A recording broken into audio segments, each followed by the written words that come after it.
John Voida here, managing editor, Bright Side of the Sun, and I'm joined, as per usual, by my t-shirt matching buddy, Matthew Paulisi. The policies in the house. Oh, baby. Look at these shirts. Look, A couple good-looking fellas over here, huh? Ooh, got our license plate shirts on. Yeah. It's Memorial Day. Looking really good. How was your Memorial Day, man? It was fantastic. I didn't do anything today, really. Good. Just chilled. Yeah, relaxed. And I don't know. I mean, what did you do, man? Did you I was going to say celebrate it, but I don't think that's the right term, right? No, you don't celebrate Memorial Day. It's more of a Memorial Day. Well, we had a little bit of a, we're doing themed weekends around these here parts, and we were doing war movies this weekend. We only got through two Mel Gibson war movies. Can you name 3 movies that has Mel Gibson in it that has to deal with war? The Patriot. Yep. Which we did not watch. Which we did watch. To deal with war. At the Memorial Day sale, save up to $700 on Sealy and get free adjustable base. Get matched at match. Shut up! Sleep at Shut up!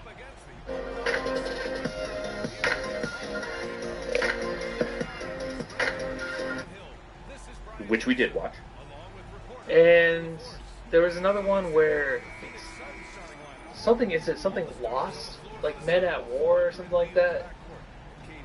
We Were Soldiers. We Were Soldiers, okay. Yes. I've seen that one a long time ago. Yeah, so Braveheart, We Were Soldiers, we watched this weekend. I'm kind of disappointed in myself though, Matthew. Didn't get any naps in. 0 naps over a 3-day weekend. Yeah, I mean today I was doing some yard work. I woke up, went to Albertsons, got some eggs. I did some weed eating. I downloaded Madden 24 just because I'm so itching for the college football game that I downloaded Madden 24, which is like $12. I got the block first. And I'm just like playing Out of the through gate that is and crazy, just bro. getting myself back into the football mindset of video games as I prepare for my life to be over in the middle of July when NCAA Football 25 comes out and all content cease to exist on the Suns Jam Session and Bright Side of the Sun because I'm going to be playing the shit out of that thing. Yeah, everything's going to be burning down around. You're like, oh, still got my TV. As long as it's still hung on the wall. Yeah, as long as the Wi-Fi is working, I'm good, so. But yeah, Memorial Day, and Bill Walton passed away today. That kind of sucks. 71 years old. Did he really? Yeah, Bill Walton passed. Wow. One of the great, it's one of those things. The Pac-12 died this year, and so did Bill Walton. And he's been, just a fantastic announcer, a true guy. And I forget what streaming service. I feel like it's Hulu has like a 3 or 4 part series on Bill Walton. If you guys haven't watched that, watch that. It gives a good summation of who he is and his playing career and things of that nature. So, and I see Hamo. He says, "Thank you for your service." I appreciate that. I truly do from the bottom of my heart. A reminder to everybody that Memorial Day is not about those who are the veterans who are living, but to remember those who have passed. So, Saving Private Ryan. I'm trying to get my wife has never seen Saving Private Ryan. It's a crime. She has not, huh? It's like one of the greatest for her, right? It's not. Dude, we watched fucking Braveheart. Yeah, but that's weird. And I feel like we've had this conversation about Braveheart where that is a long movie for Shannon to watch and to love. Mel Gibson's just that good of an actor, though. And I see Hey Zero. He says Patriot and Last of the Mohicans. Mel Gibson, not in Last of the Mohicans. That's Daniel Day-Lewis. So, but yeah, seen that one. Wherever you go, I will. That's actually a really good one. I will find you. I think it won Academy Awards and stuff. That's a damn good one too. So I hope everyone's enjoying the Memorial Day weekend. If you happen to be here stateside, if you're out amongst the entire world, I hope you enjoyed your Monday. Because it's not your Memorial Day. This is a reminder to everybody who's watching. I'm pulling up the graphic right here. Again, 46.9% of the people who watch this podcast have not subscribed to it. So ask yourself that question. Fuck. Is that you? If so, just press subscribe. It doesn't take a lot of energy. Just boop, done. Last Mohicans, boop. Braveheart, boop. Patriot, boop. We Were Soldiers, boop. I go all day. Like I'm just one of those guys. Like I love war movies. I am a veteran. It's something that I thoroughly it fucking fascinates me. So we are going to be talking about a couple things on this podcast. Obviously, this is Trade Machine Nerk, so now we're getting to some of the juicy Trade Machine things and some possibilities that exist there, and whether or not we think it's possible, and things of that nature. And we'll talk about what's going on in the NBA as well, relative to the conference finals, which are kind of been duds at this point. But before we get into all of that, crack them if you got them. I'm going to crack open this bad boy, Matthew. This is Oh shit! Tito's. Tito's. Let me Let me get a little crack ski. Trash, so. No, just remember what I did last summer? Yeah, the summer of the what? Yes. The summer of the yes, those things. The Moscow Mule. The mules. I'm feeling it again, so let's put, I already got the ginger beer here, I already got the lime juice, throw some Seems like vodka. yesterday, man. Let's have a good time, shall we? Cheers, fuckers.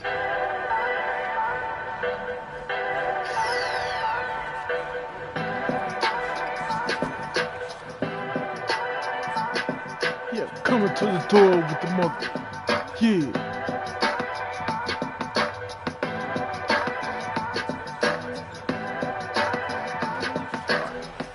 How do I stop this motherfucker coming in? That's right, we're dusting off the old trade machine here, and we're going to get into what, I like what Saul says in the chat, now to some more realistic trades.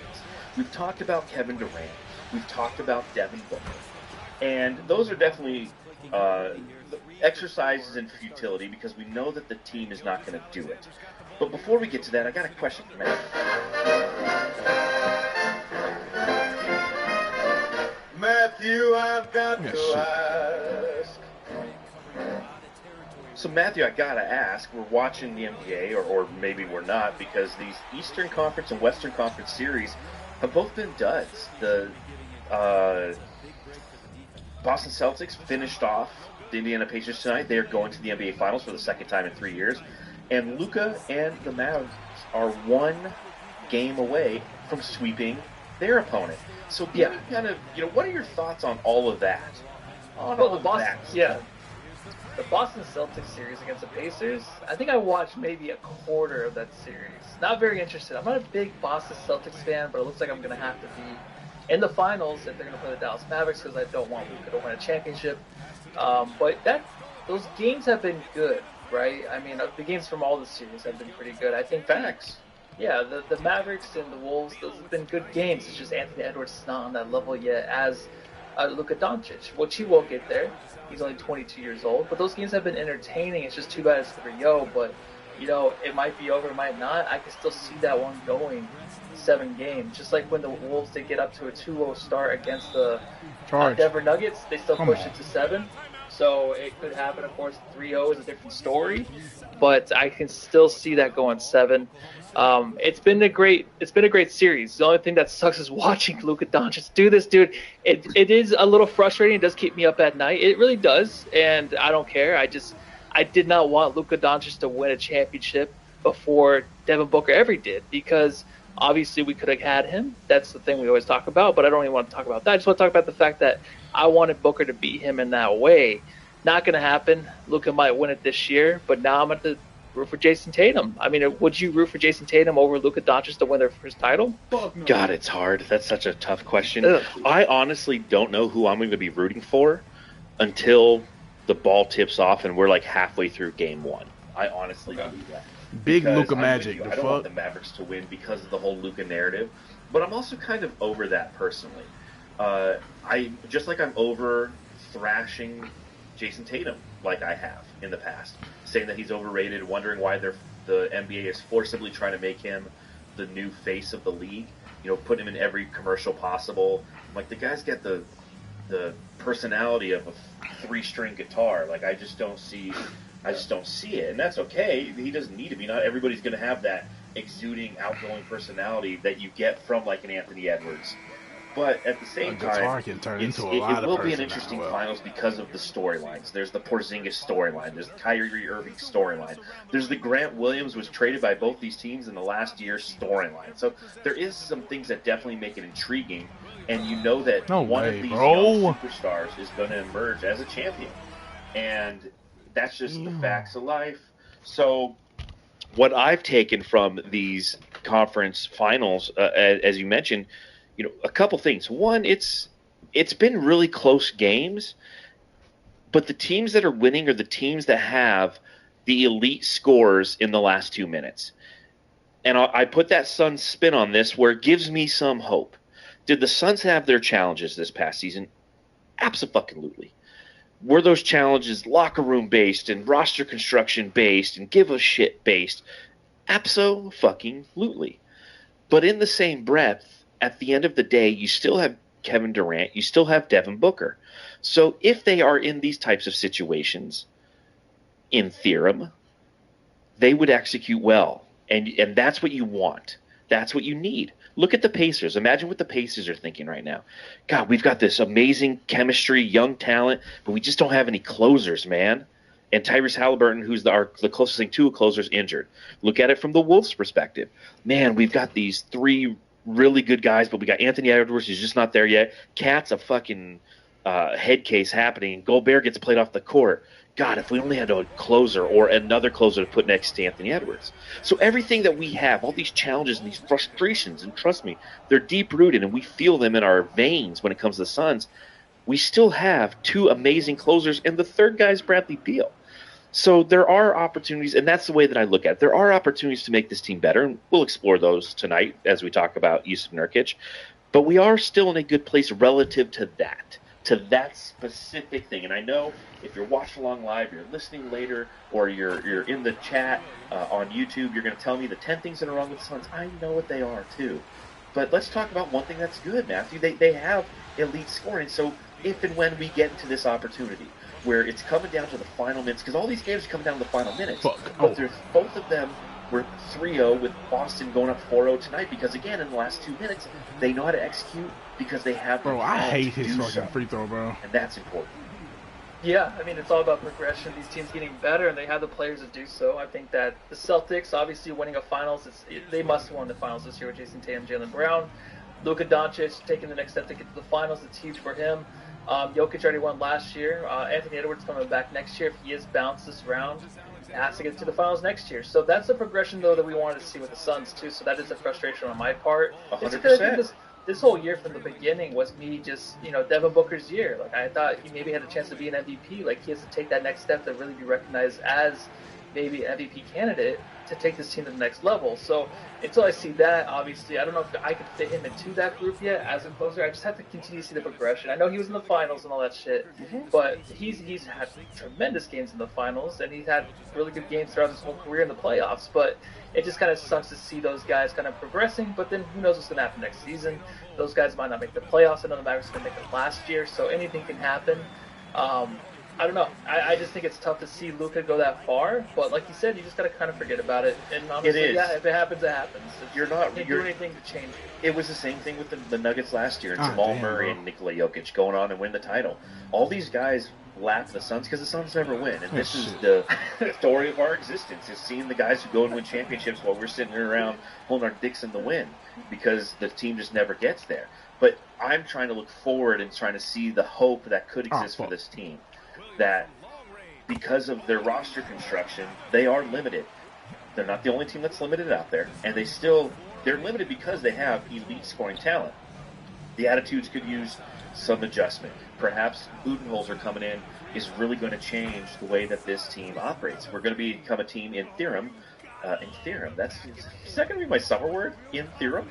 But in theorem, we will be shooting more three-pointers as well we should. We should be more offensively efficient. We should be more offensively confident. And all of those things will translate to opportunities that lie before us. 2023-24 is in the rear view, and it sucks, and I don't want to look back in the rear view because it's a massive car crash. There's fire everywhere, and I don't want to see it. And, ignorance is bliss. I'm going to look forward and talk about ways to make this team better and talk about how, what, why this Suns team can finally bring to fruition the goals and the aspirations that we've all had for such His a name long is time. Ball. Right? Yeah, no, you're right. It's funny. I was listening to Daniel Tosh as a podcast now, and it's live on YouTube. So I don't think it's live. They just snipped it, but it's pretty good.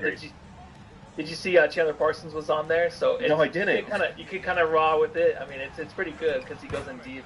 We're talking about having head coaches and how annoying it is to constantly have to get yourself up to listen to those guys. And he just talks about coaches are fired every year, like Suns. And these players, they have to find guys that can just manage their egos. That's all it is. And it's weird how things can just turn so quickly. Like Jason Kidd still being in the playoffs, he's a guy like Budenholzer with the Bucks that might have been fired, in year 3, but he's still there. He's still there, and he might make the finals. So it is up to the players, right? It just show you, like, if Luka could stop whining like he has and complain to the refs, like, they might actually win a championship. He still whines, but I feel like it's not as bad. I feel like Kyrie's a good kind of mentor in a way, maybe to help him out in that way, because I don't feel like he would listen to Jason Kidd. Maybe it's more Kyrie. Well, just remember that the Mavericks entering the offseason last year, everybody thought they were done. The Kyrie experiment didn't work. They didn't make the play-in tournament, and everyone just thought they were toast. They made some tweaks. Now, granted, at the trade deadline, every single move that they made hit. Everyone hit. Everyone hit. Getting Gafford, getting P.J. Washington, that hit. That doesn't always happen. It's the exception, not the rule. They're the 5th seed headed to the NBA Finals if they don't lose the next 4 consecutive games to the Minnesota Timberwolves, which we are assuming will occur, that they will be in the finals. So why not us? Why not us? And it starts with taking a look at this roster and seeing what tweaks we can make. What can this team do? And Mark N says in the chat, he says the Celtics fell short last year and made a few tweaks. The Suns have to get their tweaks right. So let's talk about one of those tweaks, which could be Yusuf Nurkic. Delicious definition make them boys go crazy. Oh. All right, so Yusuf Nurkic. Let me ask you this question, Matthew, before we get into the trades that we're proposing, the being rated by our peers, the chat live along here on and on Twitter, and on Facebook, and on Twitch. Do you think that the Suns should trade Yusuf Nurkic? I think so. I think it's one of the outs. A lot of my trades coming up is kind of like a salary dump. If you can get rid of them for something cheaper, and just kind of make some room, depending on what other kind of moves you can make, it'd be fine. But the reason I say that is he had a great season. Obviously, we had a lot of love for Nurk this season, but in the playoffs, like, he just went really. He was MIA. So was the whole team, to be fair. The whole team was, definitely, yeah. But from what we saw from Nurk this season, it was an outstanding season. I mean, he averaged, if you're going like per 48, per 48 or per 36, he led the league in rebounds. So that's awesome to have. Obviously, he's a playmaker. So maybe one more year with the guys around him, he can prove himself as that guy, more consistently, and especially in the playoffs, he could maybe be a better defender, but that's not going to happen. So I think he's one of the names that you want to move. I know we didn't talk about Kevin Durant, Devin Booker, but obviously those are guys we're going to keep. This just makes more sense if the Suns are going to make a move to try to get some more assets, like a backup point guard, or maybe another center that's a little bit younger, some more athletic, maybe a better defender, then you'd have to move there. You're right in the sense that this is an asset that the Suns could move and probably will move. When we talked about Kevin Durant, we talked about Devin Booker. That was just to gauge the value of what they could garner on the open market. Devin Booker, you're trading him if you're blowing it up. Kevin Durant, you're trading if you think that the locker room truly is broken, the attitude is messed up somewhere in there, and Kevin Durant is to blame for that, or is a spoke in that cog, if you will.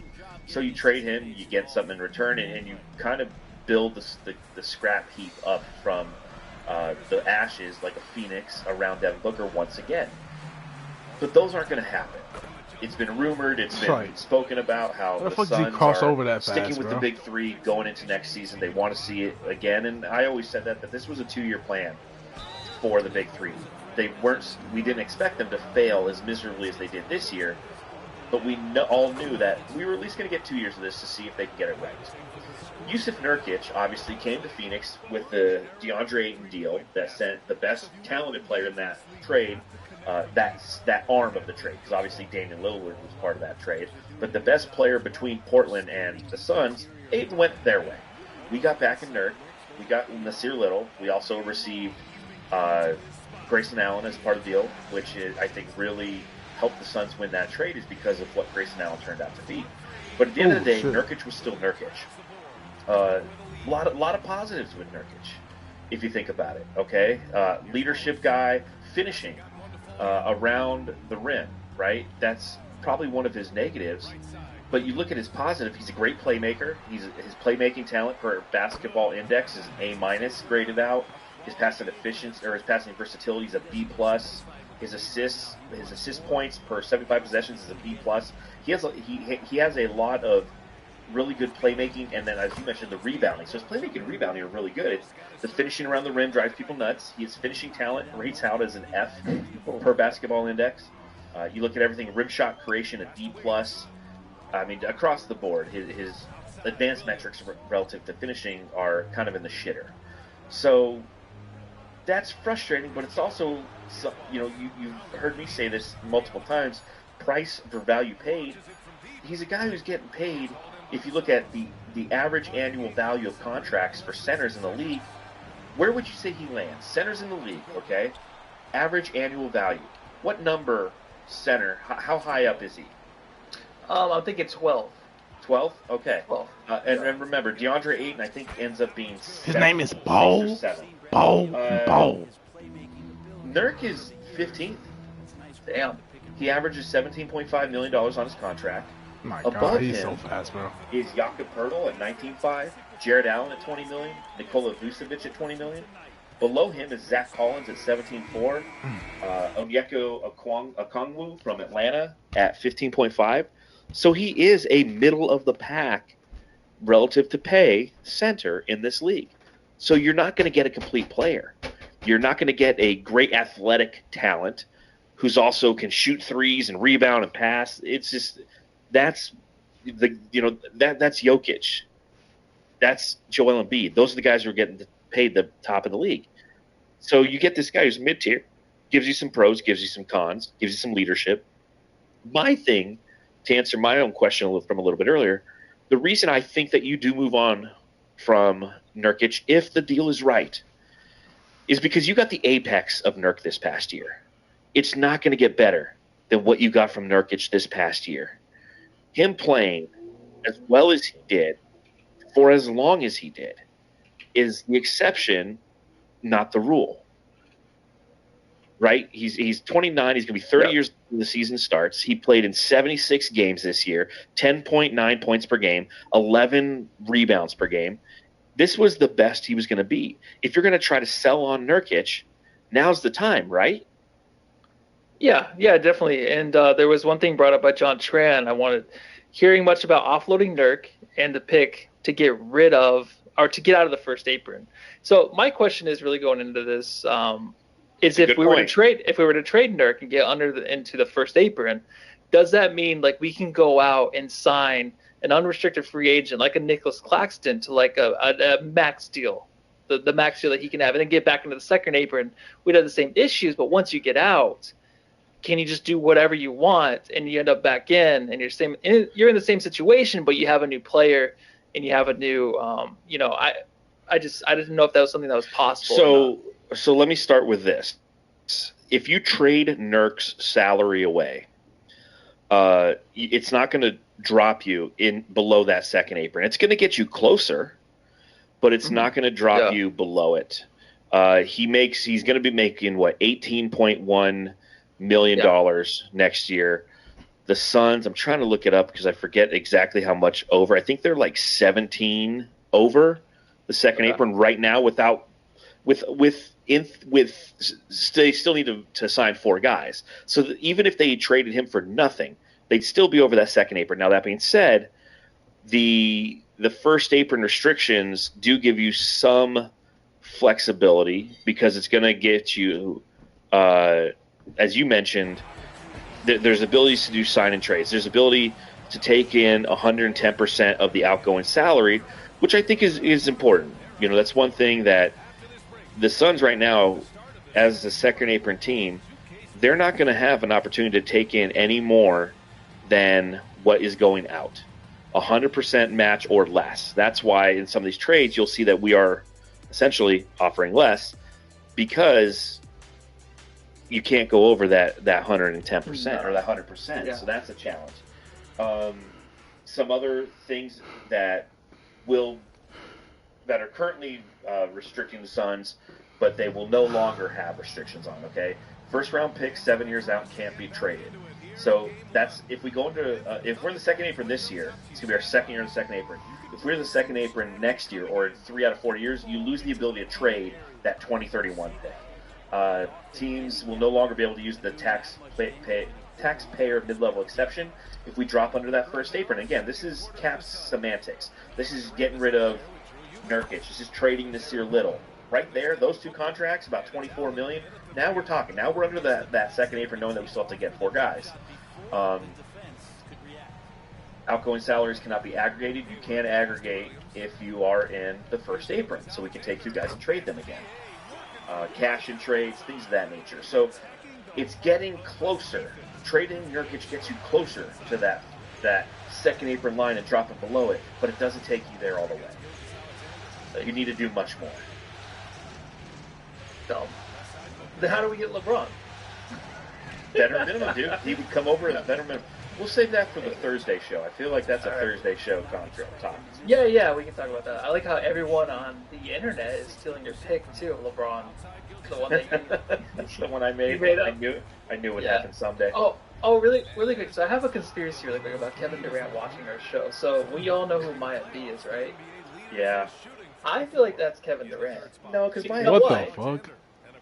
Why? Maya B, Kevin Durant's not like tuning right into our podcast after every game. Because Maya B's not here right now. She only comes I think he has plenty of time to get to it. So the only reason I was thinking about Maya, you remember the singer Maya from Washington D.C. And if Kevin Durant had to say like if you had to ask him like who's your top 5 like hottest pop celebrities of all time, he'd probably say Maya because he grew up we're the same age. I like Maya. She's from Washington D.C. Then you have B, Beyonce. She's from Texas. Houston, Texas. He went to Texas University. Yeah, and it's Maya B 1471. And then if he's, dude, I'm joking. So that's as far as I went. I'm like, it's probably Kevin Durant watching us. So we'll just stick with that. We'll just say that Kevin Durant does watch us and fair. likes to talk shit about his teammates and talk about how great Kevin Durant is. Yeah. Yep. Okay. Real quick on Nurkic, before I get into the bio and we start the trade things, another thing I want to talk about is, and who said it just now? I think David in the chat says, he's a pigeon come playoff time. We got him to play Jokic. Things in, Nugs aren't the only threat. That's true. And you look at how he got owned by Rudy Gobert, and Rudy Gobert's getting played off the court once again. Like, it happens every postseason. So the question becomes, if you are to say, okay, we need to get rid of some of the salary, the reason we traded Ayton for pieces was to give ourselves more flexibility moving forward. Well, Nurkic is part of that flexibility. Well, what are you trying to get in return? And somebody said it earlier, Blunted Shaman says, well, this explains Boyda's earlier Reddit post. I posted on Reddit, I'm like, hey, if you're trading Nurk, what are you trying to get? I want to know what other people think. And everyone kind of agreed with what I think, and that's either an athletic rim runner, a playmaker, or a defensive wing. Or just a wing, period. A depth wing. So I think that we're going to address some of those in these trades. Do you agree with those are the 3 archetypes of player? You're not trying to get a shooting guard. You're not trying to get a long stretch 4 because you have those things, right? Yeah. You need to fill in the holes that we're missing, obviously. Like, we're trying to make those little tweaks here and there, like the Dallas Mavericks did and the Boston Celtics to get to where they're at right now. It's someone that can play make. That's an actual guard, a wing, and then a rim runner. You need that for this team. Like, the alley-oops that we're seeing in these playoffs, I'm like, how many alley-oops did the Suns have this year? Because I know Devin Booker can't throw an alley-oop. I don't think Bradley Beal did. I think Kevin Durant maybe finished a few. So that's just Dallas, it's depressing, though, man. So. That's just I know. Dallas. That's they're like they're setting a record for the number of alley-oops. Yeah, I mean it's just unbelievable. So, all right, well let's get into his bio. Taking a look at Big Nurk Daddy, 29, going to be 30, like I said at the beginning of the season. 4 years left on his contract. 20. That's not right. That's Devin Booker's contract. I always fuck something up. Well, he's got 2 years left, 37.5. That's what he's got. If you're watching, just pretend it says that. If you're listening, it doesn't matter to you. 2 years, 37.5. That's what he has left. And outgoing this year would be 18.1. That's what he's worth on the market. Last season, as I mentioned, 10.9 points per game. He shot 51% from the field, 24.4% from beyond the arc, 64 from the free throw line, 4 assists per game, 11 rebounds per game. Yay! So a decent year from Nurk, and like I said, this is probably the high end of what you're going to get from Nurkic.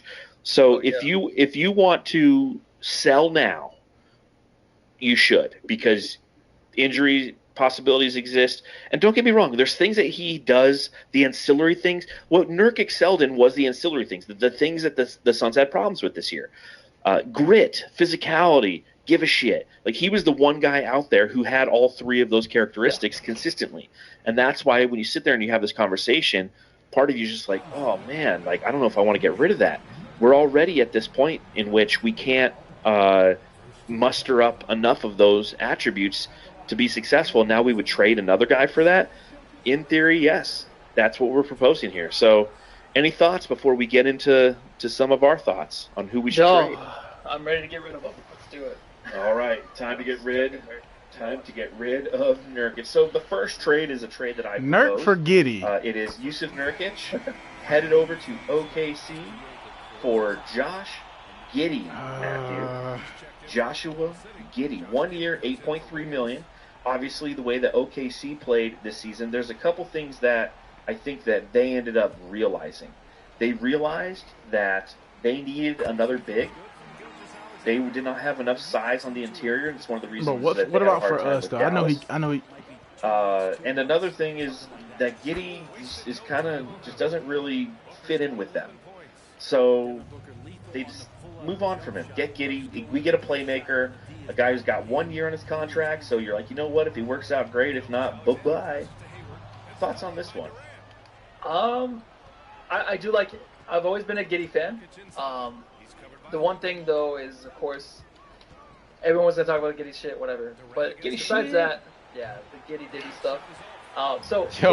They say that? I've never seen nobody say that. We're listening to Bill Simmons a year from now. If the Suns didn't make a trade for him, and he's just, like, going off. Hell no. He's actually that's the problem. That's why. Oh, okay. I shut the fuck up, Josh.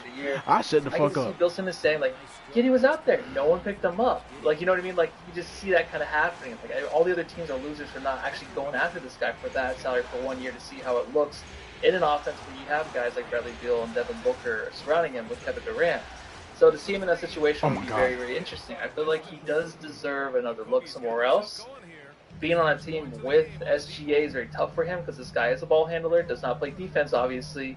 Needs to work on his shot more, but I do like I can't stop this dude, bro. It's a prospect indeed, and I don't know if it would necessarily work, but it's an opportunity to get off the Nurk contract and get Giddey in return. I don't know. It's a starting point, right? Like Pete LA says, no Josh Giddey.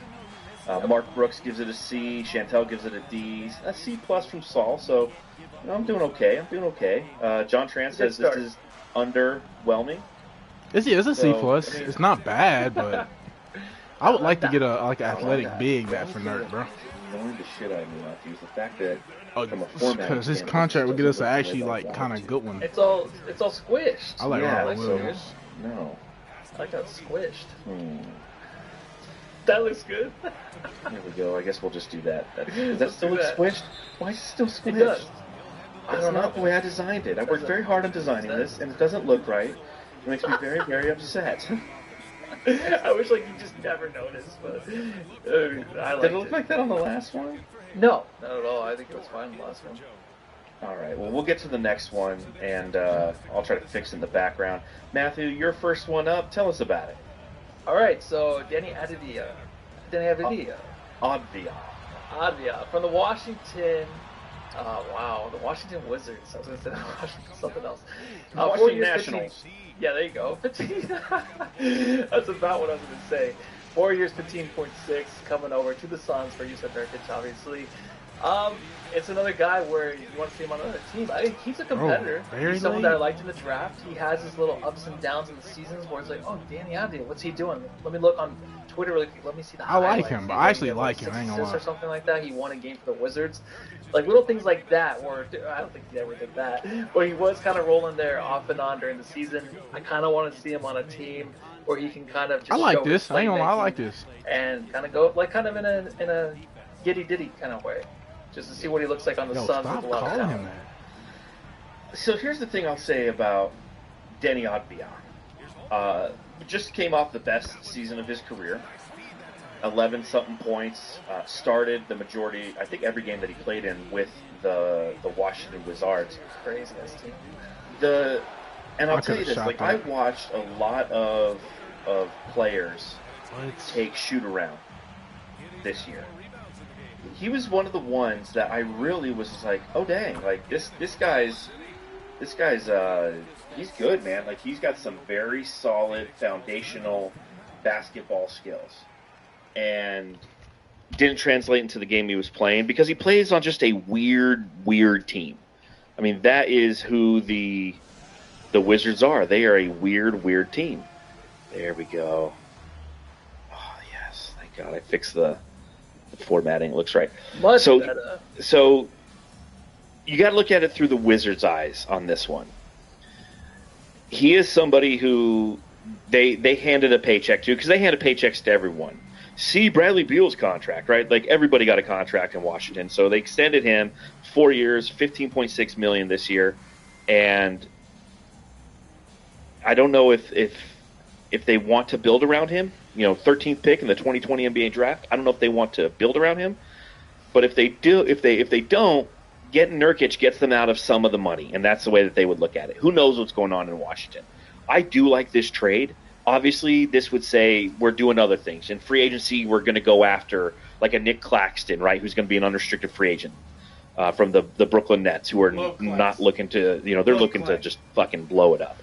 So if that's the case, this is a great secondary wing, somebody who can come off the bench, who has a good offensive skill set, not a great defender, but I like his skill set overall, and I think he'd be a great addition. Is this the route I think they should ultimately go? I don't think so. I think there needs to be a little bit more to this trade. But again, it's like you're losing $3 million off the cap sheet, so I get that. Yeah, exactly. I don't know if Washington's a place where you want someone that just has experience, kind of be a leader in a way. I don't know if you even want to start. Well, he wouldn't be a leader. He wouldn't be a leader here, would he? No, Yusuf Nurkic over in Washington. Oh yeah, I don't know. I don't know if that's even a thing with him. I don't know. Yeah, and who said it in the? I mean, chat? they don't. I don't think Washington really gives a fuck. Keith Little says, "What's his assist to turnovers?" He averages 4 assists.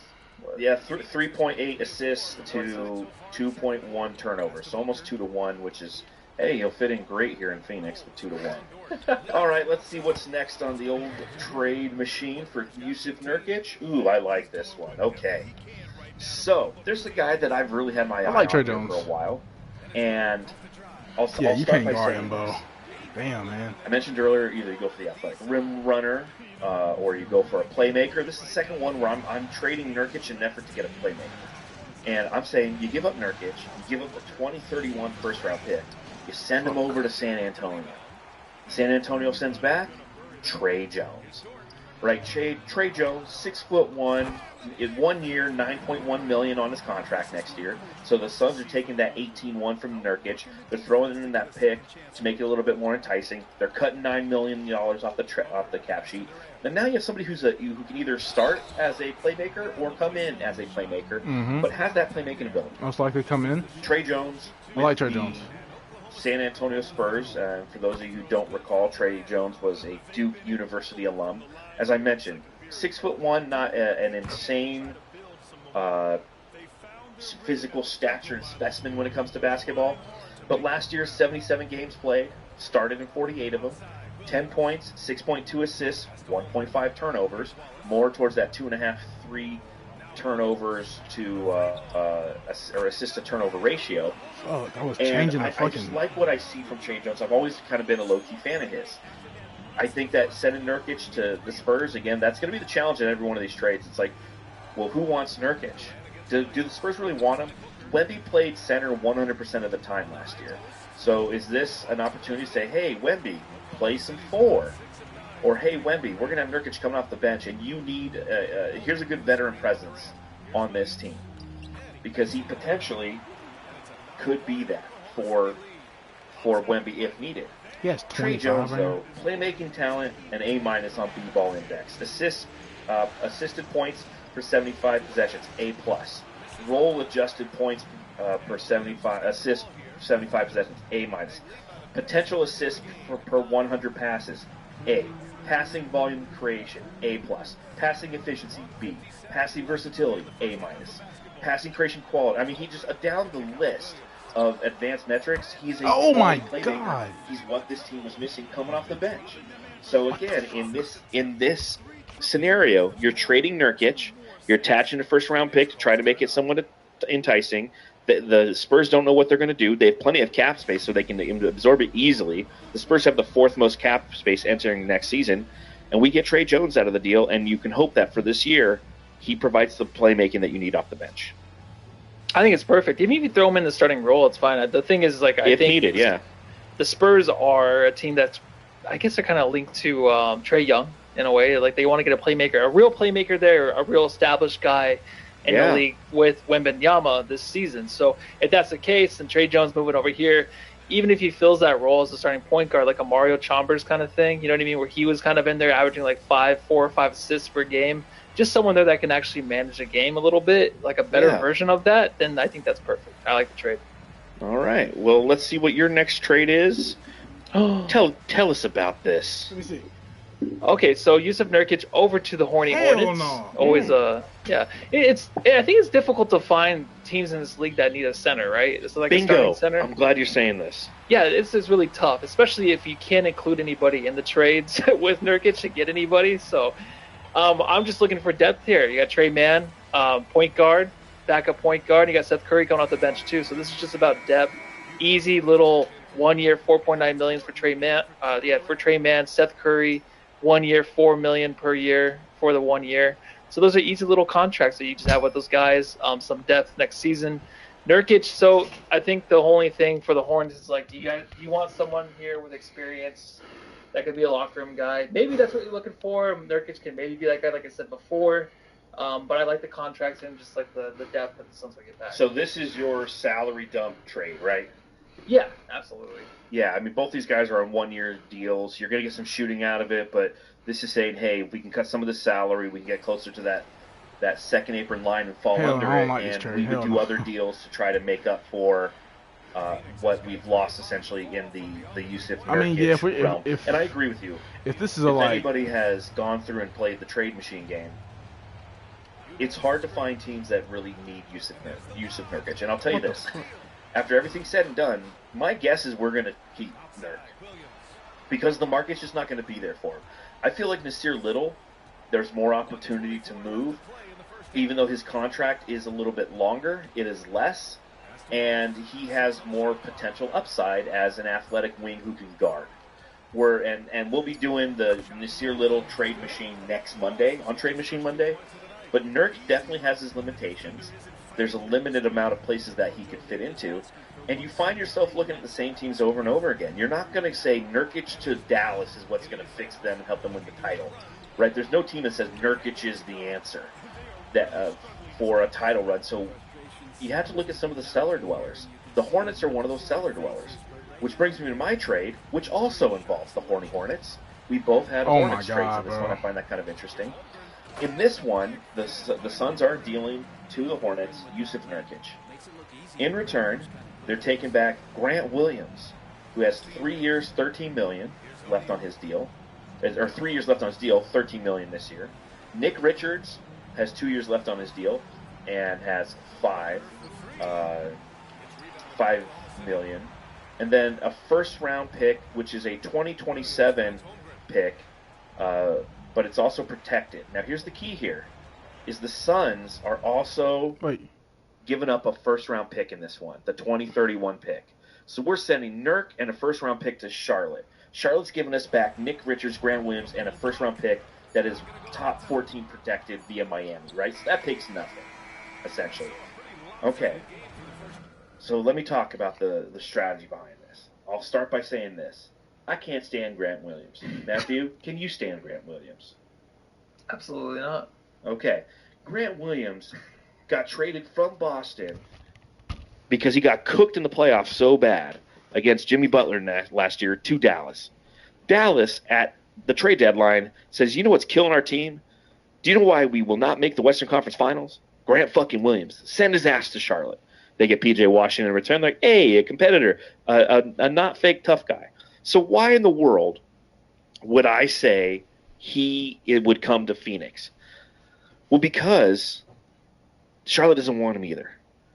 And Charlotte's like, listen, if you're going to take Grant Williams off our hands, you're going to have to give us something back in return.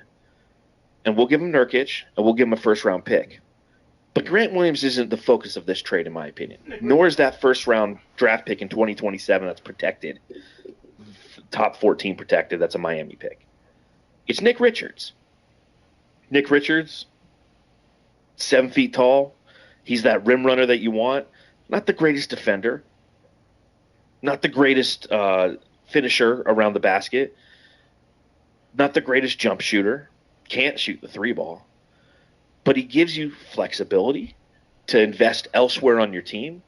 And he gives you a lot of those similar skill sets that Nurkic has when it comes to rebounding. He's a beast on the boards. He isn't as great of a playmaker, but he is a better finisher. So you want that young athletic lob threat, that finishing guy. Here you go, Nick Richards. Out of the deal, you do get Grant Williams, who can be a fuck shit up guy. Grant and Grayson coming out there to break some fucking legs, mafia style. I could see it happening. It's not what I want necessarily, but I will say, Nick Richards, I like him. What about you? Yeah, I like this one. I think even in the chat, everyone's really loving this one right now. I think that the fact that you get a guy in Grant Williams back that is that annoying piece of shit that you just know you're gonna be upset. Annoying piece of shit. Yeah. Once a game, you'll be like, oh, why did you do that? Why are you doing that? But obviously, he's a guy that you just don't even want to look at him. Like, he just has that face, just can't stand. So I do like this trade. I think it's one of the best ones yet. All right, so Horny Hornets get 2 for us. We still have a couple more trades to go through. So, or one more trade. That was my third one, right? Yeah, you went first. This is my last one. Yeah, all right. So Matthew's last trade upcoming.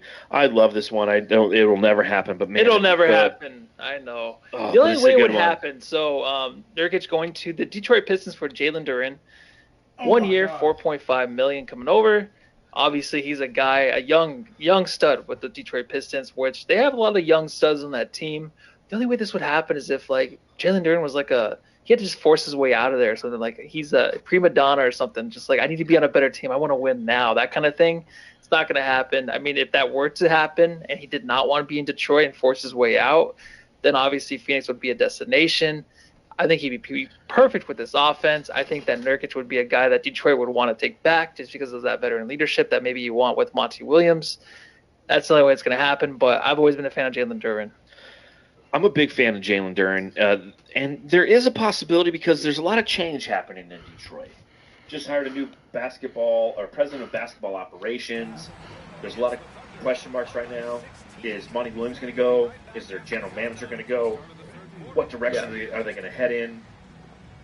The Pistons just lost out on the 5th overall pick again, unfortunately for them.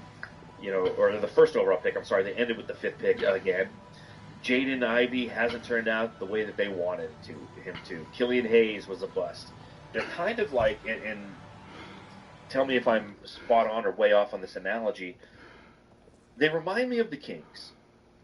Because the Kings for the longest time, and the Suns know this because we were drafting right next to them, hand in hand. We'd hold hands and we'd march into the draft together, the Sun Kings, and we'd have some, Booker hit, and TJ Warren was okay.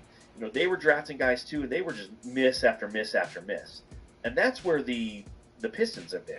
In the 1st overall pick, they took Cade Cunningham. Cade Cunningham, he's entering his 3rd year, but he's nothing to write home about. He hasn't been that transformable player that I think everybody thought he was going to be. Jalen Duren's a damn good player. He's a damn good player. And if you are the Pistons, you want to build around Jalen Duren. Yeah. He's 11-something rebounds a game, 12-something points, 2nd year. Again, like I said, if you want to build that around him, you do it. For me, if you attach both draft picks that the Suns have, if you go, we have the 2031 and this year's 2022, and you send it their way, they might start to think about it. That's the only way I can see this will actually happen. Or at least to be mindfully considered. I would love to have Jalen Duren on the Suns. He is exactly what we need. He's a rim runner. He's a rebounder. He's explosive. He's 20 years old, Matthew. That's the other thing. Because they're not going to dish him out because he's 20 years old, unfortunately. So there you go. Other names. Are there any other names out there? Dorian Finney-Smith, for example. I heard today Dorian Smith, the Nets are thinking about just blowing it up. Dorian Finney-Smith, would you be interested if the Suns were to pursue him? Oh. I don't know. He's just kind of like someone sloppy seconds. I don't really know if I want. It's like sloppy eighths at this point. Yeah, I think he misses time. You know, kind of like Kevin Durant. I'm just joking. No, but Finney-Smith, I'm totally joking. Finney-Smith is a guy maybe I would have 2 years ago. Honestly, any kind of depth with a guy that's secure like that, very confident player, defensively too, it'd be nice to have at the guard position, or he's a smaller wing, but I don't know, man. Does it excite me? Does it excite you? Not at all. Not at all. Yeah. I think you said it very well. Why would we just give Nikhil back, man? We can't afford him. Can't afford it. It's the same thing. I saw Sir Hamo said in the chat earlier, Jared Allen. I didn't think about that. 20 a year, though. But that's what I'm saying. Like you have to attach somebody with Nurk, and you can't. I did have that one, but you can't do it. But plus Jared Allen, I guess they're having some issues with him, so he will not be there next year. They don't want him back. Now here's the other thing that we haven't talked about on the podcast, and we haven't done in any of our trades, and it's one thing that it's going to be its own episode, right? We have a couple more of these. We have Trade Machine Nasir Little. I'm not doing a Trade Machine Beal. I'm sorry, ladies and jamsters. I'm just not doing it. Or should we? It's like... It would be the same as, like, Booker. Yeah. Yo, We this would probably just, like, blocks Trae Young. everything, bro. Yeah. That's the only reason I wouldn't want to do it, because it would be the same kind of guys back. I don't want to do it because I don't feel like there's any reality to it occurring. And Booker was more of an exercise to say, hey, how valuable is he? And Kevin Durant's like, okay, how valuable is he? When we're talking about Nurkic and we're talking about Little next week, I feel like we're talking about constructive approaches to this team versus fantasy land. So I want to do Nurk, which we just did. I want to do Little, which we just did. Now here's the third thing, and this is what we'll do a couple weeks out. Stacking contracts and sending them out. It is possible, it's just not possible to send them to the same team.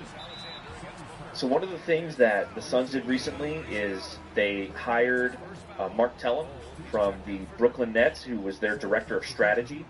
He's supposedly supposed to be a capologist, if you will, and really good at executing 3-team trades. He was a part of the Kevin Durant trade that was a 3-teamer, essentially, because Jay Crowder ended up in Milwaukee. Like, how does he get back there like that? He was part of numerous trades with Boston, I think he was there for the Boston ones, where there's some trades that he navigated where you have to get multiple people in a room, but a lot of different mechanics working. But that's the key. That's the strategy that the Suns have. Because you can take Nurk and you can take Nasir Little and you could stack those contracts, essentially, and trade them to different cities. So one goes to Brooklyn, one goes to Cleveland, okay? They have swaps on the back end, and we end up with like a Jared Allen. It is possible. So in a couple weeks, that's what I want to do, is the 3-team trade podcast. That's the really creative, huh? Yeah, we'll get really creative. It's a call to work to do these ones. Dude, just spend your whole weekend, fuck the family. Because I think that is the best possibility for the Suns, is they're going to try to take Nasir Little, Yusuf Nurkic, and those picks, and in one fell swoop, rebuild the roster around Kevin Durant, Devin Booker, and Bradley Beal. I think that that's their best path to getting that other guy. Now, here's the funny thing to me, is if they do that, if they're trying to get like a Jared Allen or somebody who's making $20 to $27 million a year, I still wish we would have had 1 year with Ayton on this team, man. I just would have liked to see it. I just would have liked to see it. No. Like if he's not working, dish him at the trade deadline last year. Oh, you mean, start this season with him and see how it works out? Yeah. Aren't you just happy for him, though, that he's gone and just done with this bullshit, though, in a way? Like, from the fans, from just the players, where he can just have a career in Portland where, it's not absolutely necessary to win anything there. You know what I mean? Like, it's a good basketball town, but if you don't win, it's fine. Like, I understand that they're kind of going to get onto him, but the way that we treated him in Phoenix, too, it's just nice that he moved on. I'm very happy that he's good. He's a good needed dad. to happen. He's just doing we his know shit that. over there. Yeah. It needed to happen. There's no doubt about that. Damn you, John. Now I want. I know. But I'm just saying, like, if we can pull off like a Nasir Little, a Nurkic trade that somehow gets us like a Jared Allen, I would love that. When do you want to do our unrestricted free agent pod? Should that be Thursday? Because I'm really looking forward to getting to where we're just recording on Mondays. That's coming. It's coming soon. Yeah, we can do that. Yeah. So maybe Thursday. Let's TBD. But maybe Thursday. I'm down by we go 20, bro. Because obviously there's a lot of stuff. I guess we could end the podcast with this thought process. LeBron James. So Bronny James, who has an agent, Rich Paul, who runs Clutch. Obviously, his dad, LeBron Sr., is a Clutch client. Is working out for a specific group of teams. The Suns are one of those teams.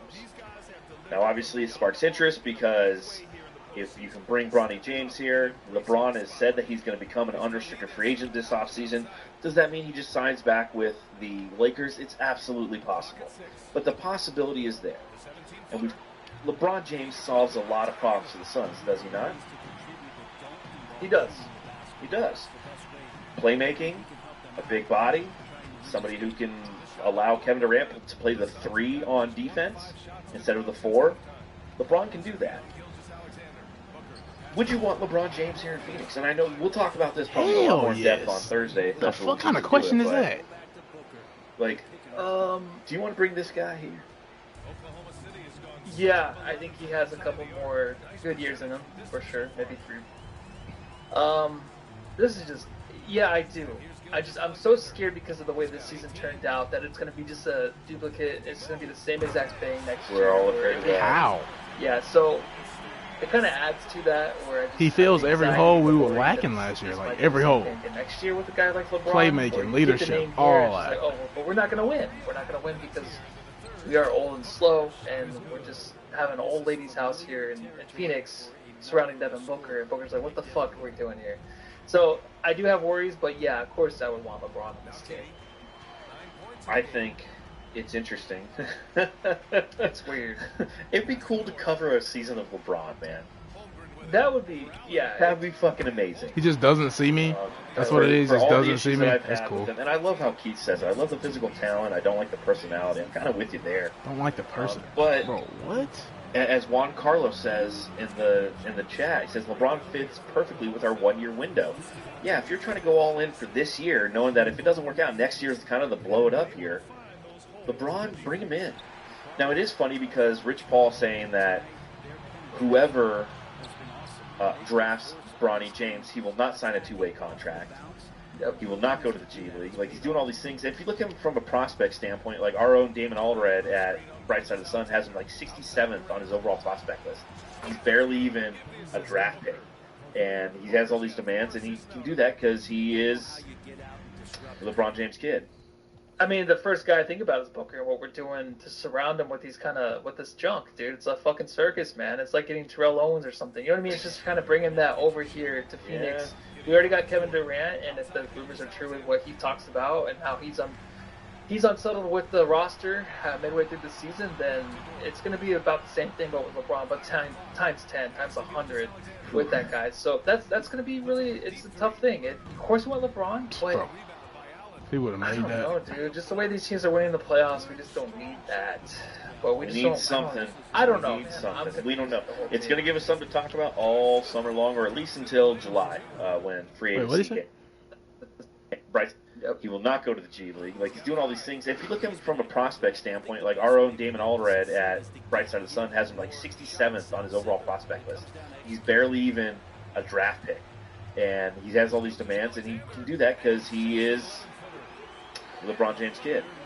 I mean, the first guy I think about is Booker and what we're doing to surround him with with this junk, dude. It's a fucking circus, man. It's like getting Terrell Owens or something. You know what I mean? It's just kind of bringing that over here to Phoenix. Yeah. We already got Kevin Durant, and if the rumors are true with what he talks about and how he's unsettled with the roster midway through the season, then it's going to be about the same thing, but with LeBron, but times 10, times 100 with that guy. So that's going to be really, it's a tough thing. Of course, we want LeBron, but I don't know, dude. Just the way these teams are winning the playoffs, we just don't need that. But we just need something. I don't know, need man. Something. We don't know. It's going to give us something to talk about all summer long, or at least until July, when free agency hits. And True. You know, we have a month until the draft, just under a month. It starts the 26th of June, and the 27th is day 2. So 26 is 30 days from now. So we'll be tuning in for that, and we'll be coming to you a lot more live. We'll talk more about this LeBron situation when we go into all of our unrestricted free agent targets that Matthew and I have already kind of put together. Yeah, folks, we got one that says Nick Claxton on it, so don't you go worrying about it. You know, we're targeting him. But that being said, real quick, before we get out of here, Matthew, thoughts on the Valley Suns? Yeah, I didn't talk to you. I was with Espo in the last one. I want to hear your thoughts on that, on Valley Suns. You know what? I like the logo, the one in the middle by itself. I don't like the bigger logo with the Valley Suns. I like just the S, how it's kind of twisted there. And, nice. And those are V's, too. Yeah, you know, I was trying to find the V's. Where are they at? It's the purple. The purples are the V's? Yeah, it looks like a U, but it's a V as well. Oh, okay. Yeah, no, I was like, that looks cool in a hat. Yeah, that looks dope. I'm very happy for Bartlestein, or Bartlestein, whatever his name is, to actually have a press conference and host it himself and do it all without Matt Ishbia. So I'm very proud of that dude doing that. But yeah, it's dope that the team's back. I mean, that we have a team back as 30 out of 30 teams now in the NBA. It'd be fun to go to a game, man. Like, I'm looking especially forward to when they're playing there, at the ASU. Yeah, Mullet Arena. Mullet Arena, yeah, that's very cool. I went there for a hockey game, so very up and personal, so it'd be very fun. We'll have to go cover a game together, so that'll be fun. Outside of that, Jamsters, we'll see you on Thursday when we talk potentially about free agents. I might reach out to a couple different people, see if they want to come jam with us. So thank you for hanging out with the Suns Jam Session podcast. Even though it's the off season, we're still here for you. You're still here for us. Kumbaya. Make sure you hit subscribe, man. If you're here, fucking subscribe. Don't forget about it. Subscribe, rate, review, all that fun stuff. You can follow me at Darth Void on Twitter. You can follow Matthew. At Matthew Listen. And follow the show at Suns Jam. You can read my writing at brightsideofthesun.com. Until Thursday, Matthew, tell the people what they shall do. Go home, love your family. We need to shorten this song. Call Suns Jam Session, post-game thrill. John and Matthew, podcast skill. Analyzing games with comedic flair. Since 2019, they've been right here. Suns Jam Session, post-game pod. Talking Suns ball with the Jamster squad. From the Valley of the Sun. Shut the fuck up. I'm pulling her there. She is sucking dick. Yo, I ain't never said shit, but I can fuck a bad bitch. Hey. Hey, look, you put the camera on me. I want to say, Chris looks like Tommy Lee Davidson. A tall Tommy Lee Davidson.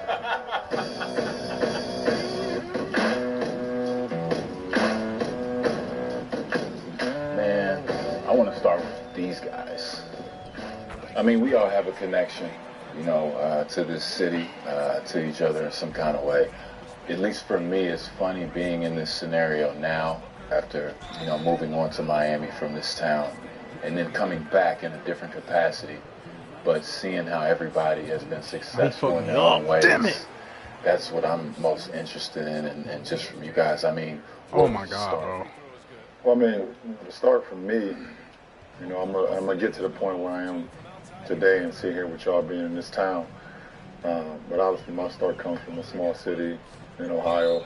That's on him. Everywhere I go, I talk about being from Akron and trying to give inspiration to kids and the youth and people of that nature. And then when you're able to become successful, you meet people in life that kind of help motivate you and inspire you.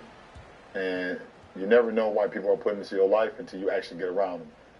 And it puts me in this position today. You know, I'm sitting with two of the greatest guys that I've ever encountered with, spent time with, done things obviously that people know about and some things that people don't know about, but how we just collectively inspired each other. And then you sit back and you just say, I'm truly blessed. And, you know, you at this table right now. I just like to say, just based off your attire, you're like the Lawrence Fishburne interviewing. I'm just going to preface with that, and then I'm just going to go into, you know, for me,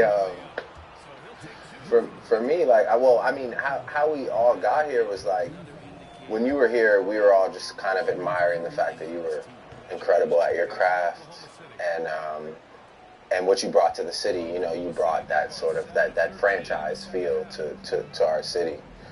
And I always had a great admiration for you. And then, you know, to meet you, you're an incredible person. I mean, that's kind of our story. I unfortunately didn't really get involved as much in the Raptors or basketball element when we first met. I wish I was. And then with Bron, I think for me it was kind of just the like ascending at similar times. And I think one of the most pivotal moments for me in my career was when you showed up to the So Far Gone party in Toronto. That prominent marriage between like sports and entertainment, right. It was really big for us. And then from there, I mean, not to be like overly sentimental, but you know, you've obviously just been we're brothers and we're friends, but you're one of the biggest inspirations, period, in life. I think for anybody that like is into like dominating and just being overwhelmingly incredible at what they do. So I mean, that's kind of how we're all here, I guess. Is that good enough? It's pretty good. All right. You sold pretty good, bro. Okay, all right. Well, I mean, I guess I'll just talk with my first experience with you guys. Brian, we played each other. We ran into each other like 3 times over the course of a summer in 2001. Yeah, 2001. And the first one was in AB City Camp. And I didn't know who you were, but I knew your name. And no, I did not mean to shoot just start that, killing man. some guy from Ohio. No way I shot that. And he was like, It's I'm gonna check that guy. He was super adamant about guarding you. And I just remember, yeah, sure, whatever. By the end of the game, I'm asking, who is this guy? And somebody said, oh, that's LeBron James. And, you know, it kind of started off from there. We played AAU against each other a couple times. And I mean, right off the bat, you kind of know the face what are you doing? that you're going to see what for are you a long doing? time. And Like, for me, I was just trying to aspire to be like we all were, right, and attaining that top level. And then, I mean, it's crazy how kind of things come around, and you know, being able to play with you, being in the same I gotta draft see that class, though, and, because the CPU you is know, fucking like, having you stupid, as one of those bro. guys to push me every day. Because when I was here, kind of like what Drake was alluding to, that was like one of my inner passions was to, you know, be the level that you were at, you know, because as a player, I wanted that as well, and I felt that I should be in that conversation. Yeah. That's what drove me. And you know, Drake is funny, bro. Charge. I mean, like, The fuck? like you say, in the city at that time, I mean, it just was kind of hanging out, and everybody was just around, you know, and it didn't feel special, or it didn't. I mean, we were just happy to be hanging out. I know I was. I mean, for me, it was just nice to be able to do other things, to go to parties, to hear records, or to hear people doing their thing, to get away from basketball, you know. And at the time, yeah, it seemed so unattainable, especially for Canadian artists. Not that you're a Canadian artist, you know. No, 100%. But, you know, it kind of was a negative connotation at the time, you know, and it was it's kind of a thing that puts you in a box, and it's so crazy just to see you do so many great things. Do you remember how, you know, each step that you made on the way, or is it kind of just some blur that you just blink and then you're here? It's been a journey, you know, and it's been incredible to do it this way. I guess the further we get, the more you forget the early stages. Even when you talk about just being like, you were not from here, but you were a Canadian basketball player, right? Yeah. You know, so it's tough to feel big. It's tough to feel. There was a time where it was really tough to feel like we could ever transcend that. So like that actual literal border, it was tough to get over that border. Now I think we've developed like a whole new monster over the years. I think we probably have some of the most passionate, prideful fans. You know, we have a city that is so proud, and we have like a bunch of people that are, you know, beyond diehard for not only basketball, but just for like everything that the city stands for. For sure, Toronto is one of the only place that no matter where I go in the world, I meet somebody from Toronto. Yeah. Everywhere I go. And they'll always tell you that they're from there, and they'll always draw the parallel, like, oh, I'm from Toronto, and they'll look at you like, recognize me, because we share that bond in life. So I think as a city, we've all been on that journey for a long time, and I think maybe in the last, I mean, obviously, I think it started with Vince. I think it graduated to you, and then I think now we've gotten to a place where we've even created stars, guys that have been on the team that maybe have gone to other teams after and wouldn't be stars, but they were stars here or they felt like stars here. I think that now we've gotten to a point where if we were to ever get at this stage in basketball, that thing, that thing, you know what I'm saying? If we were to ever get that guy, if you ever had but honestly though, not joking around, but if you ever had a LeBron that came here and played, I think you would see something that you've never seen before. The city is so appreciative of the efforts put forth. So it is a special place in that regard. I think that people come here, and you definitely, I know it's the winter and the taxes and all that stuff, but I think the love you gotta feel. Sure. And that's one of the things I definitely felt, and it's funny because seeing me, being able to play with a guy like Vince Carter, because that's what we're here for. What did Vince Carter mean to you as a basketball player? Because I know, like, for me, Vince Sanity, half man, half amazing. We can keep going all day. But, like, what was it about Vince Carter that kind of, inspired you as a basketball player? So, I mean, I've been watching Vince since he was in high school. Even as a young kid and, watching him in the McDonald's game. Obviously, I followed him. I mean, I wanted to go to North Carolina at the time, so him going to Carolina, it was like, okay. Watching Ed Cota throwing the lobs to him with him, like, okay. No, 100%. But, it kind of was a negative connotation at the time, that you were at. Frank was alluding to the face that you're going to see for a long time. And for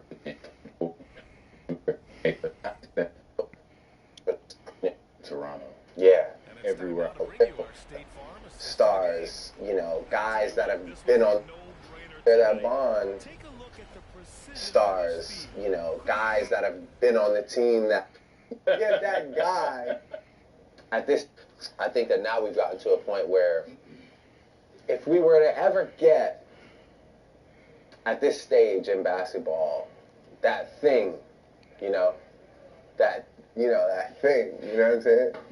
If we were to ever get that guy, if you ever had but honestly though, not joking around, but if you ever had a LeBron that came here, even as a young kid and, watching him in the McDonald's game, obviously I followed him. I mean, I wanted to go to North Carolina at the time, so him going to Carolina, it was like, okay.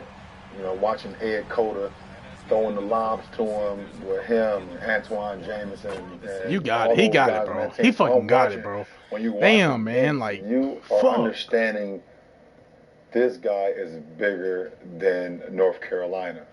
He's the guy in a college game that gets about 12 to 14 I need you, points. KD. I need you. But I need you, bro. No business out here on this court. I'm so sorry. I need you. He's out here just straight up. He's just straight for the conditioning. And when he gets to the next level, whoever gets him is gonna be special. So, for me and for all of us, it's something about basketball when a guy can literally, when you really look at him and you think he's flying, you're like, what the fuck? How did he just do that? And Vince was that guy. Vince what was the that guy. fuck are you doing? These CPUs, I hate the dribble inside that CPUs. 3-point line, you better move. Even in college, you better move. We got 2 timeouts, bro. Hey, bro. And for a kid like myself, who started to find his way with some athleticism, you looked at Vince like, damn, I ain't gonna be able to get to that point. But if I can get half or 3/4 of it, then I'm doing something right. So, and I didn't even know the passion. I'm beating y'all ass, bro, next game, bro. If I don't get this Toronto one, even if I get this one, I'm beating y'all ass for the rest of the series. I just knew that what he was doing was something that the game really. We seen Mike fly, we seen Doc fly, and I'm glad I know Dominique. that, bro. We seen him, fly. We seen Clyde Drexler fly. But Vince took it to another level when you talk about flying. Yeah. We hadn't seen nothing like that. For sure. And like, I mean, you know, I guess for you, Drake, being able to see a guy like that flying and being able to inspire a whole generation, how did that feel being a kid in the city, you know, trying to inspire what you're trying to inspire, but being able to see a guy with Toronto across his chest mean this for basketball? Probably most famous corner in Formula One, Belgium. One of the. For me, I mean, I didn't play ball, so you know, to hear Braun talk about sort of the technicalities of it is amazing. You know, like to hear the actual admiration for the craft. I mean, we all watched greatness, right? So it's, you know, when you get to witness that, it's pretty evident. But for me, it was different, man. For me, it was a time, you know, it was a time marker. Because when Vince was popping in the city, we had nightclubs that seemed larger than life. We had celebrities coming to our city and performing that would have never been here before. We had rappers and people from here that were acting like we were in New York. You know, people were driving different cars and starting businesses, and, you know, he created a culture for us that we had only seen on television. So what about that made you guys feel that way? You know what I'm saying? Just because we had somebody and people were gravitating to us, you know? So everybody was like, oh, you're paying attention to that? Well, look, I got, you know, everybody kind of got like charged off his energy, off his excitement, and he wouldn't shy away from it. That was the other thing. Vince wasn't like one of these guys that's like, oh yeah, I'm out here, but I'm gonna just go straight home and you won't. I mean, he was like, yo, I want you to see me. I'm gonna open a club in the city.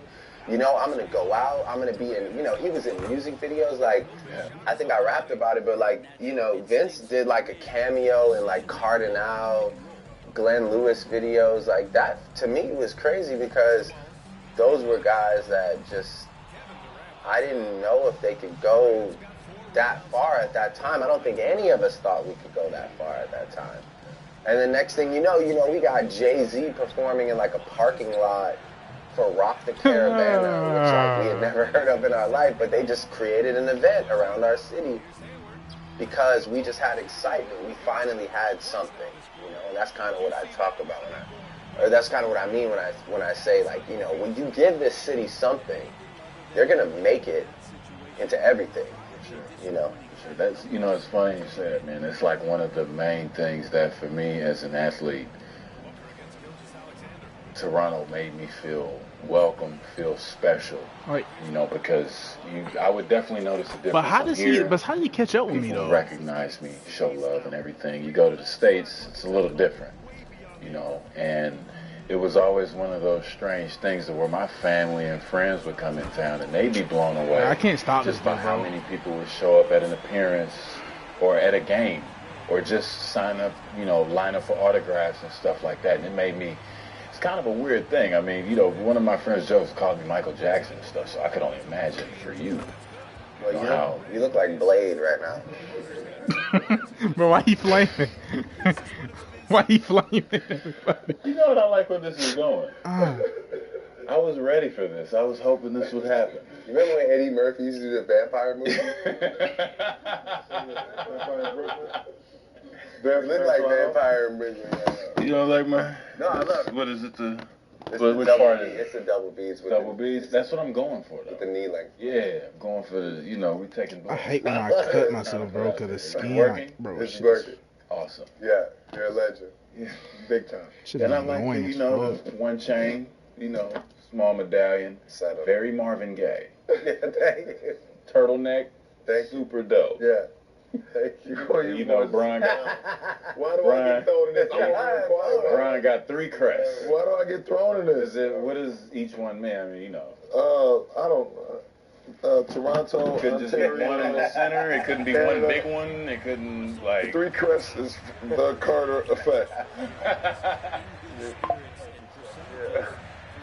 So we're doing, you guys are doing this film about I can't stop anybody, bro. moment in time. Like, my defense is just non-existent right now, bro.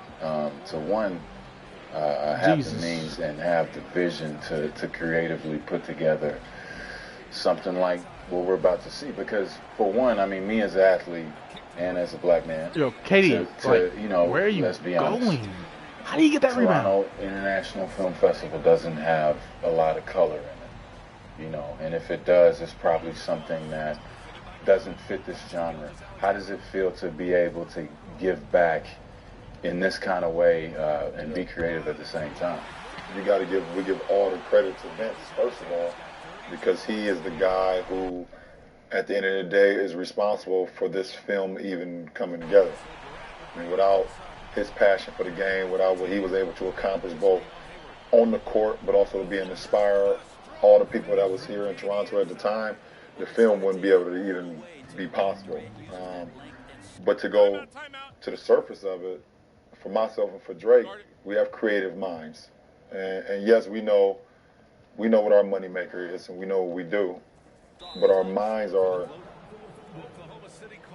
beyond what we do, and we are blessed to have outlets and people that allow our minds to be able to create opportunities like this and to be able to bring it to the people. So I think that's what ultimately it comes down to. And to give you another Vince story one more time before I give the mic, no pun intended, to Drake, Vince had kids actually believing that they can jump if they put on a pair of Nike Shocks. Very true.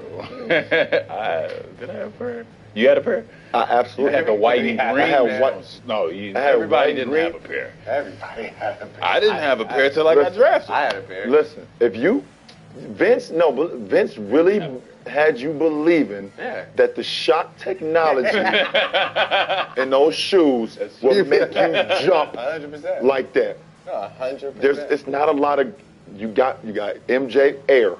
Yeah. Make you believe Air. Yeah. You got Vince with shock. You got cross trainer with Bo. You got a little something with me, but this ain't about me. We double air over here. 360 airbag plug. We put 3 straps. Yeah. We ain't here. But he really had you believing. He really had you believing that, man. Yeah, he really had you believing that. What was your first pair, though? What was your first pair? Mine was the black. The black and silver with the Raptor color. Yeah, Raptors color. The shock was. I didn't get them to the twos. The shock was in Were silver. they in your locker when you got drafted? Yeah. I got you. What do you want, Chris? The first thing I want. Anything I can want, I want the writing where Yeah. Make it happen. Yep. Yeah. You know what's so funny? I remember it was all that, and then there was another shoe at the time. Like, they were trying to sell. This was before people really had capability to research stuff. Don't tell the strip shoes. You remember they used to sell the shoes that you used to be able to dunk better in? The strip shoes. All white. But they said, and Vince was like, I'm gonna strip these down. I'm just gonna give you literally, I'm gonna give you 2 pieces of plastic on each side. Dunk like me. Straight up. Yeah.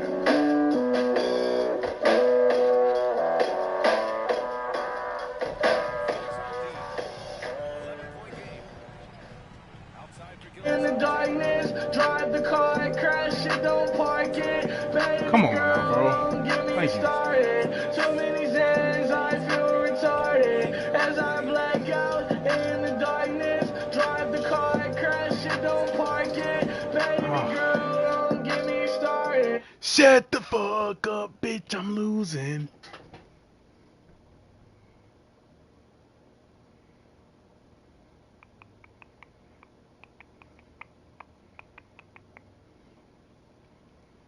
Facebook on Come on, man. You got me, bro. Hey, on my fucking life right now, and I put this on all, bro. And look, I put this on all the gods, nigga. Zeus, Athens. I put this on every fucking god. If you don't get your nerd ass out my fucking face, bro, on my fucking, bro, get your nerd ass on. I don't give a fuck. I'm done with their bullshit. Yo. Hendrix Gin. Refreshingly curious. You got it.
White gives 2 shades whiter teeth, 24/7 sensitivity protection. I recommend it.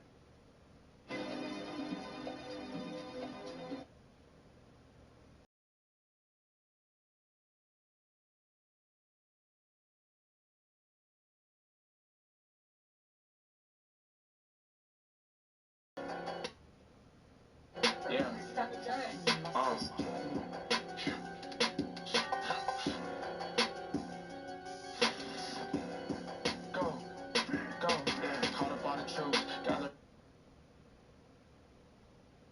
At the highest level. Yeah, LeBron's never the league.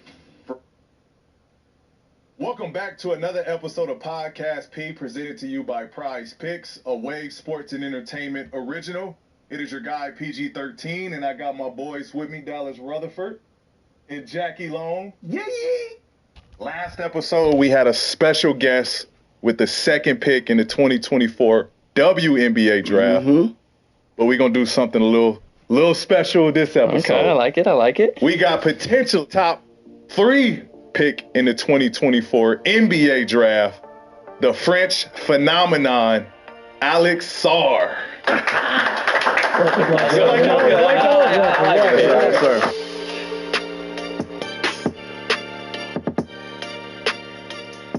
I practiced a little bit at home, but that was a good one. That you was gonna mess up, but you did right. Just the original part. Yeah, we knew. I'm bunky. What's up, Alex, man? We talked a little bit in the back. You said you've been in LA for about a week now. Yes, sir. How you been enjoying it? I mean, it's cool. Like it's a nice process. Yeah. Everything moving fast, but it's nice. It's just going, huh? Yeah. What's been the most during the early stages of this process? Have you just been having fun with? I mean, just the workouts in general, because, I got a long time just to work on my game in general, there's no one telling me what I got to work on or not. So it's just working my craft. That's fun. Yeah. I don't want, any teams that you were, growing up, this is my team. Because I know, we've all had teams where they weren't fortunate to. I mean, when my brother first, played for Thunder on a two-way, that's when I really, started looking at the Thunder a lot. Okay. Then I liked the Thunder back in the day when KD was playing there too. Okay. So that's the team I used to. So Thunder's your 2K pick. Yeah. We do want to, go to the origin. and kind of the influence of your early stage of basketball. Your dad played professionally in Senegal. You mentioned your brother played for the Thunder on the two-way. So talk to us a little bit about the influence that those two had on you, on your decision and your love and passion to pick up a basketball. Yeah, I mean, I think, I never really had to choose a sport.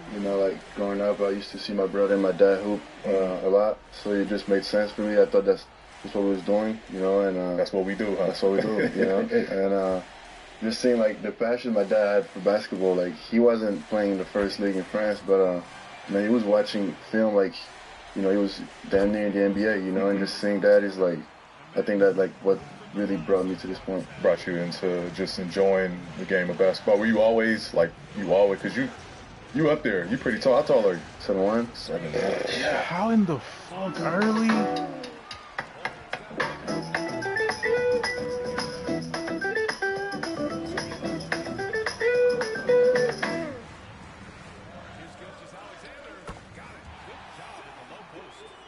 What are they doing in France? What's? It's in the water. It's in the water. What's going on?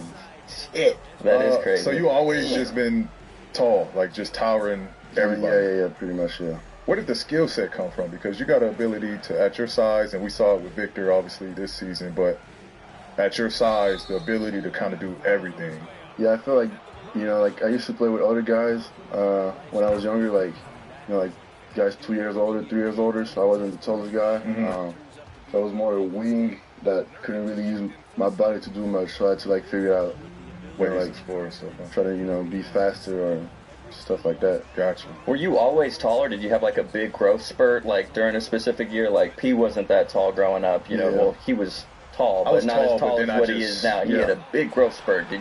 Were you always tall, or did you just 1 year grow 5-6 inches? No, I was always tall. When I was 14, that's when I went from 6'8" to 7 foot. Damn, 14, you was what? Yeah. 6'8"? 14, 15 maybe. That's that was my growth spurt, but I was already 6'7", 6'8", or 14, 15, so I was always tall. Yeah, that was similar. I had a similar when I was 14, 15. And I measured it because we had a refrigerator, right? Mm-hmm. And I was kind of eye level with the refrigerator. And one summer, it was just one thing just clicked, and I was looking over the refrigerator at one point. It threw me off. Damn. Yeah. When did this happen? Was the fridge the marker, or did you actually because some people they put look, you're 4'11" now. I used to do that too. Yeah, I had that. Yeah. But you walk past that marker and you don't really how tall am I? How tall am I now? What did the doctor say? I think the doctor said I was supposed to be 7'2", 7'3", so kind of messed me up on that one. But yeah, I think they knew because my brother's that tall too, so it wasn't. How tall your brother? 7 foot. Damn, the whole family 7 foot. Gotta get a whole new wardrobe. I can't imagine new clothes, shoes, everything specially made, huh? No, you gotta get tailored everything. How you shot? No, I mean on mine. I just now noticed I have. Shit, that's crazy. I have grace. So 6'8" was 14. 14. Oh my God. Get in on the playoff action and win up to 100 times your money on Prize Picks as you and the world's best players take the game to a new level during basketball's postseason. You can now win up to 100 times your money on Prize Pick with as little as 4 correct picks. You can turn $10 into $1,000 with basketball, hockey, and baseball entry.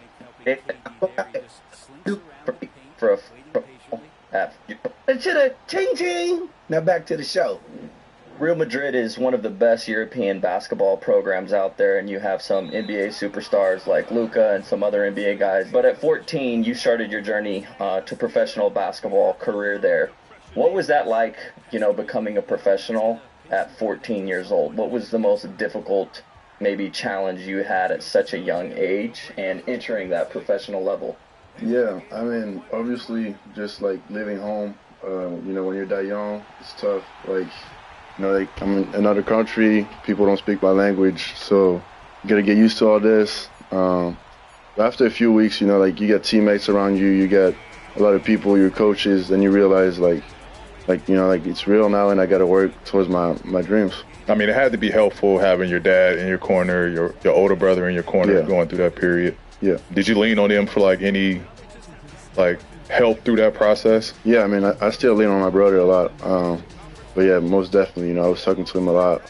Did he take like a similar route? Yeah, Okay. yeah, he left when he was 15, so you know, like he knew like what was going on. Okay. From a basketball standpoint, though, like what was your biggest, you know, I mean, I'm sure it was a lot at age 14, but was there like something that you can pinpoint now, like that was a big change, like from where you were playing before, now you're with the pros? What was something that stood out to you the most about the professional level? I think just the rhythm of practice, you know, like you're playing your hometown, like kind of high school, I say in France, with my friends, having fun during practice, and like then you go over there in Real Madrid and you realize like every little thing you're doing today, you gotta be smart because then you're gonna pay when it's practice time, you know, because you practice really hard. I think that's what got me. I think we're doing it all wrong here in the U.S. I was just gonna say, like that's crazy to me. We're doing it all wrong. I mean, you look at Victor, look at Luka, yourself coming up, like. Y'all NBA ready at such an early age where it takes us a little bit time for that development curve to reach ultimately where we become our stars and our superstars. You guys seem to hit that peak a lot sooner. So yeah, it's something we got to do. Do you think that will ever change? Like, just for example, where were you at when you were 14 years old? Like, what were you doing at 14? Man, I was nervous to play varsity. Okay. Why? Expedia members save on travel.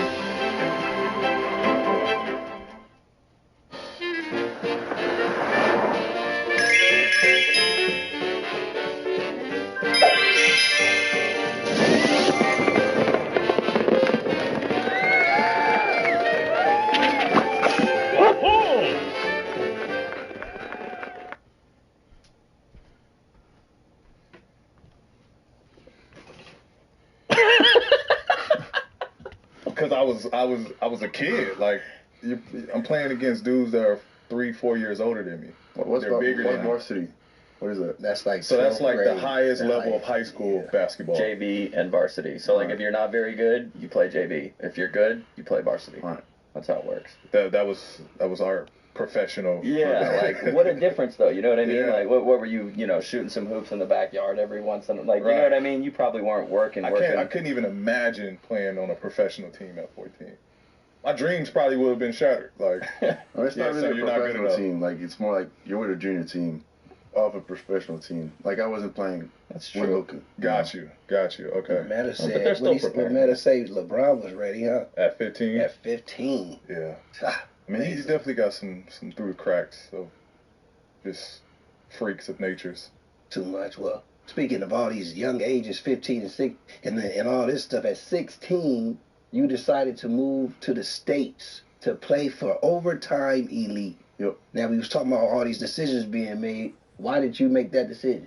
OT was new. I just, heard what that was about, and, for me, I wanted to, come here and, play against the best American kids, because after my second year at Real Madrid, I felt like I was kind of, getting, comfortable, kind of. And I wanted to go, to OT and see, what it was about and, because they had good players. That's